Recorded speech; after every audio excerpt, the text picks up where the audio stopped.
Hello everyone, आप सब कैसे हो? आई होप आप लोग अच्छे होंगे। जैसे कि 10 पार्ट अपलोड हो चुके हैं, ये 11 पार्ट और हिंदी इंग्लिश में एमसीक्यू है और एआईबी में जो पास्ट ईयर के क्वेश्चन है वो ये क्वेश्चन है, जिसमें कि हम 80 कवर कर चुके हैं। 81 से हम स्टार्ट। तो जैसे कि 18 वाले जिनको लगता है रिचेकिंग में मेरा निकल जाएगा वो लोग थोड़ा वेट कर सकते हो, और जिनको लगता है मेरा नहीं निकलेगा तो वो स्टार्ट कर दें, पढ़ाई स्टार्ट कर दें, क्योंकि एआईबी 19 की तैयारी कर लें, क्योंकि पेपर बहुत टफ आता है और क्वेश्चन भी इतने घुमावदार होते हैं और बाद में डिलीट भी क्वेश्चन कुछ कर दिए जाते हैं, उसकी वजह से आप लोग रह जाते हो।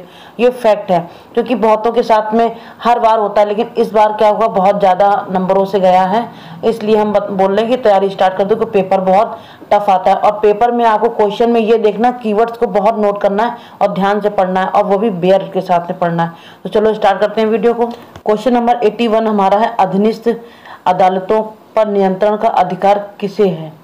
तो ए ऑप्शन हमारा उच्च न्यायालय, बी ऑप्शन है सर्वोच्च न्यायालय, सी ऑप्शन है मुख्यमंत्री, डी ऑप्शन है राज्यपाल। तो यहाँ पे अधिकार पूछ रहा है, ठीक है, नियंत्रण का अधिकार किसे है? तो ए ऑप्शन हमारा उच्च न्यायालय को अधिकार है अधीनस्थ न्यायालय पर नियंत्रण करने का, ठीक है। तो ऑप्शन ए हमारा बिल्कुल राइट है। क्वेश्चन नंबर 82 हमारा है, सीपीसी की धारा 34 का क्या प्रदान करती है? तो ए ऑप्शन है हमारा न्यायालय द्वारा लगाए गए जुर्माने की राशि, बी ऑप्शन है द्वितीय पक्ष को मुआवजे की राशि, सी ऑप्शन है ब्याज की राशि, डी ऑप्शन है उपरोक्त में से कोई नहीं। तो देखिए सीपीसी की धारा 34 क्या कहती है? ब्याज की राशि के लिए धारा 34 प्रदान करती है, ठीक है। तो सी ऑप्शन इसका बिल्कुल राइट है। क्वेश्चन नंबर 84, आप लोग सोच रहे होंगे 84 क्यों, 82 के बाद में 83 आना चाहिए। 83 नंबर बीसीआई की तरफ से डिलीट किया गया था, इसलिए मैंने यहाँ पे क्वेश्चन नहीं रखा है, और 84 क्वेश्चन देख लेते हैं। क्वेश्चन है, नागरिक प्रक्रिया के संहिता की धारा 145 के खंड 1, 2, 3 के अनुसार एक निश्चितता है। तो देखिए नागरिक प्रक्रिया संहिता ये है, सिविल प्रोसीजर है, ठीक है। तो इसमें क्या आएगा? ए ऑप्शन हमारा है खुद को व्यक्तिगत रूप से उत्तरदायी प्रस्तुत कर सकते हैं, बी ऑप्शन है वह केवल अपनी संपत्ति पर बदलाव दे सकता है, सी ऑप्शन है वह व्यक्तिगत देयता ले सकता है और आगे की चार्ज के रूप में अपनी संपत्ति चार्ज कर सकता है, और डी ऑप्शन है ये सभी। तो इसका जो राइट ऑप्शन है वो है ये सभी, ठीक है। ये सारे ऑप्शन बिल्कुल राइट हैं, तो डी नंबर का ऑप्शन बिल्कुल राइट है। क्वेश्चन नंबर 85 हमारा है, कारखाना अधिनियम 1947 की धारा 49 बताती है। तो 49 क्या बताती है धारा? तो ए ऑप्शन है हमारा जलपान गृह के बारे में, बी ऑप्शन है क्रेच के बारे में, और सी ऑप्शन है कल्याण अधिकारी के बारे में, डी ऑप्शन है विश्राम गृह के बारे में। तो देखिए 49 सेक्शन 49 कल्याण अधिकारी के बारे में बताती है। ऑप्शन सी बिल्कुल हमारा राइट है। नेक्स्ट क्वेश्चन देख लेते हैं। क्वेश्चन नंबर 86 हमारा है, खंड में इस्तेमाल किया गया मामला शब्द सिविल प्रक्रिया के कोड का 115 व्यापक आयात है, और ए ऑप्शन हमारा इसका मतलब है कि तथ्यों की किसी भी स्थिति को न्यायिक रूप में माना जाता है, बी ऑप्शन हमारा है इसमें सिविल कार्यवाही अन्य सूट शामिल है और सिविल कोर्ट में कार्यवाही की पूरी तरह से खंड में निहित किसी भी चीज तक ही सीमित नहीं है, सी ऑप्शन है दोनों, ए बी दोनों, और डी ऑप्शन है इनमें से कोई नहीं। तो देखिए इसका जो राइट ऑप्शन है वो ऑप्शन है बी नंबर का बिल्कुल राइट ऑप्शन है। इसमें सिविल कार्यवाही अन्य सूट शामिल हैं और सिविल कोर्ट में कार्यवाही की पूरी तरह से खंड में निहित किसी भी चीज तक ही सीमित नहीं है, मतलब और भी चीजें सीमित है, ठीक है। तो नेक्स्ट क्वेश्चन देख लेते हैं। क्वेश्चन नंबर 87 हमारा, ए को धन के साथ एक पर्स मिल जाता है, मतलब पैसा मिलता है और धन मिलता है, ठीक है, जिसे यह नहीं पता कि वह किससे संबंधित है। बाद में पता चलता है कि यह पर्स बी से संबंधित है, जो पर्स है वो बी का पर्स है और अपने स्वयं के उपयोग के लिए उपयुक्त है, ठीक है। तो ए दोषी है कि नहीं है? तो ये चलो देख लेते पहले ऑप्शन, विश्वास का आपराधिक उल्लंघन, ठीक है, बी ऑप्शन है धोखा दे, सी ऑप्शन है आपराधिक दुरुपयोग, और डी ऑप्शन है चोरी होना। तो देखिए इसका सी ऑप्शन बिल्कुल राइट है, आपराधिक दुरुपयोग, क्योंकि किसी की चीज, पहले तो पैसा चुराया, पैसे के साथ में पर्स भी ले लिया और वो अपने यूज में कर लिया, तो ये क्या होगा, आपराधिक हुआ, ठीक है, आपराधिक दुरुपयोग हुआ। तो सी नंबर का ऑप्शन बिल्कुल राइट है इसका है। क्वेश्चन नंबर 88 हमारा है कि आदेश 33 नियम 1 में पर्याप्त साधनों का अधिकार नहीं है। तो ऑप्शन पहले देख लेते हैं। याचिकाकर्ता के पति के कारण ऋण को धीमा करने के लिए। बी ऑप्शन है संपत्ति के लिए जिस पर याचिकाकर्ता का वास्तविक नियंत्रण होता है। सी ऑप्शन है पर्याप्त संपत्ति के लिए और एकमात्र साधन आजीविका को छोड़कर। डी ऑप्शन है इनमें से कोई नहीं।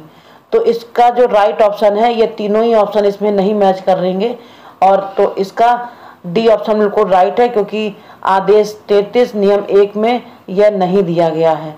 ठीक है, ये कोई भी मैच नहीं कर रहे, तो डी ऑप्शन बिल्कुल राइट है इसका। क्वेश्चन नंबर 89 हमारा है कानूनी सेवाएं प्राधिकरण एक्ट की धारा 22B को केंद्रीय और राज्य अधिकारियों को सशक्त बनाती हैं ताकि वो ए ऑप्शन है लोक अदालत को समाप्त कर सकें, बी ऑप्शन है लोक अदालत के कार्य कर सकें, सी ऑप्शन है लोक अदालत या अस्थायी लोक अदालत की शक्तियां प्रदान करने के लिए, और डी ऑप्शन है इनमें से कोई नहीं। तो देखो धारा 22B, ठीक है, इसका प्रावधान नहीं करती हैं। ठीक है, इनमें से कोई भी ऑप्शन नहीं है, तो डी ऑप्शन इसका बिल्कुल राइट है। क्वेश्चन नंबर 90 हमारा है भारतीय साक्ष्य अधिनियम कब लागू हुई या हुआ। ए ऑप्शन है हमारा 1972 में, बी ऑप्शन है 1872 में, सी ऑप्शन है 1955 में, डी ऑप्शन है 1986 में। तो देखिए इसका बी ऑप्शन बिल्कुल राइट है, 1872 में भारतीय साक्ष्य अधिनियम को लागू किया गया, तो बी ऑप्शन बिल्कुल राइट है। 91 क्वेश्चन देख लेते हैं। क्वेश्चन हमारा है वकील के पेशेवर नैतिकता के संबंध में सही कथन कौन सा है। तो ऑप्शन हमारा ए है वकीलों को हड़ताल पर जाने या अधिक बहिष्कार के लिए कॉल देने का कोई अधिकार नहीं है। तो बी ऑप्शन देख लेते हैं कोई वकील किसी भी अवैध या अनुचित साधन द्वारा अदालत के फैसले को प्रभावित नहीं करेगा।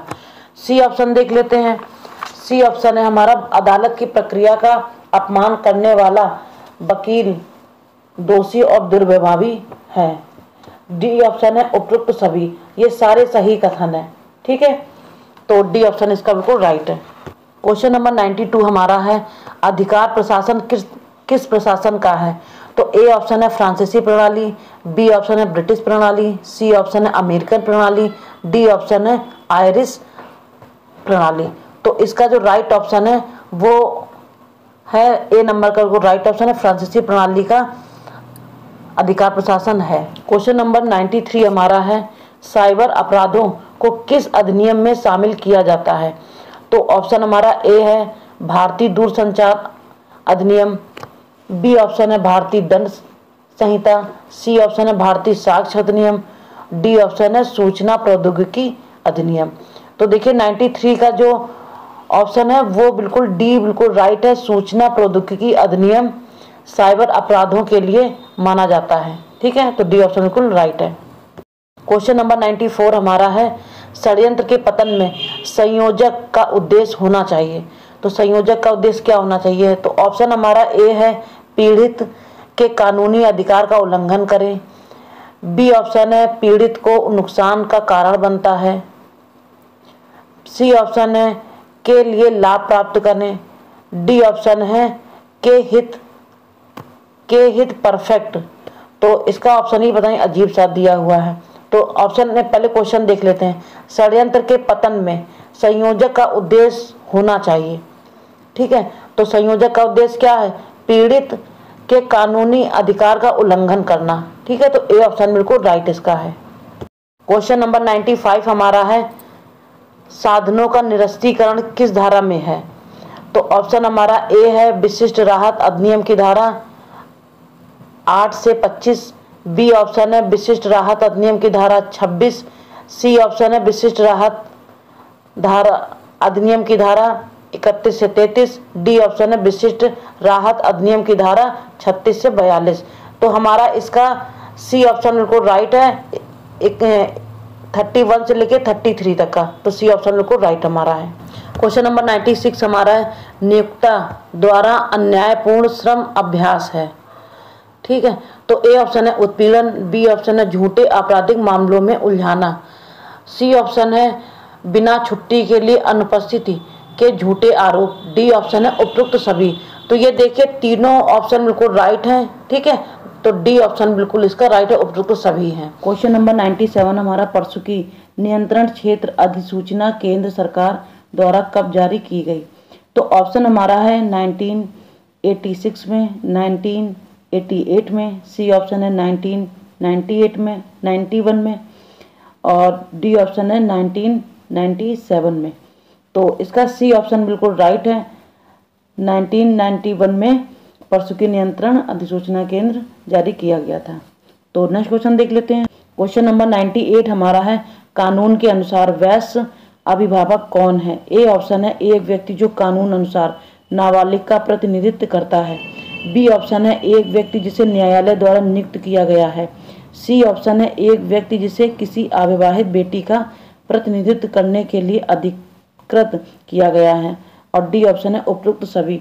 तो जो इसका राइट ऑप्शन है वो डी ऑप्शन बिल्कुल राइट है, उपरोक्त सभी। क्वेश्चन नंबर 99 हमारा है कंपनी अधिनियम के तहत प्रत्येक व्यक्ति जो कंपनी के ज्ञापन का ग्राहक बनता है को कंपनी से कम कितने शेयर लेने होंगे?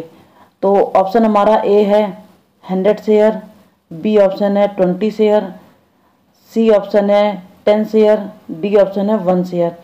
तो इसका जो राइट ऑप्शन है वो 1 शेयर का, तो डी नंबर का ऑप्शन बिल्कुल राइट है, 1 शेयर। क्वेश्चन नंबर 100 हमारा जीएसटी कब से लागू हुआ है? तो ऑप्शन हमारा ए है 1 जनवरी 2017, बी ऑप्शन है 1 अप्रैल 2017, सी ऑप्शन है 1 जुलाई 2017, डी ऑप्शन है 1 अगस्त 2017। तो इसका सही ऑप्शन है 1 जुलाई 2017 से जीएसटी लागू की गई है। तो आज के ये क्वेश्चन 100 पूरे कंप्लीट हो गए हैं। अब नेक्स्ट आपको जो बताएंगे वो बेट के साथ में ही आपको प्रैक्टिस कराएंगे। तो मिलते हैं नेक्स्ट वीडियो में। Thanks for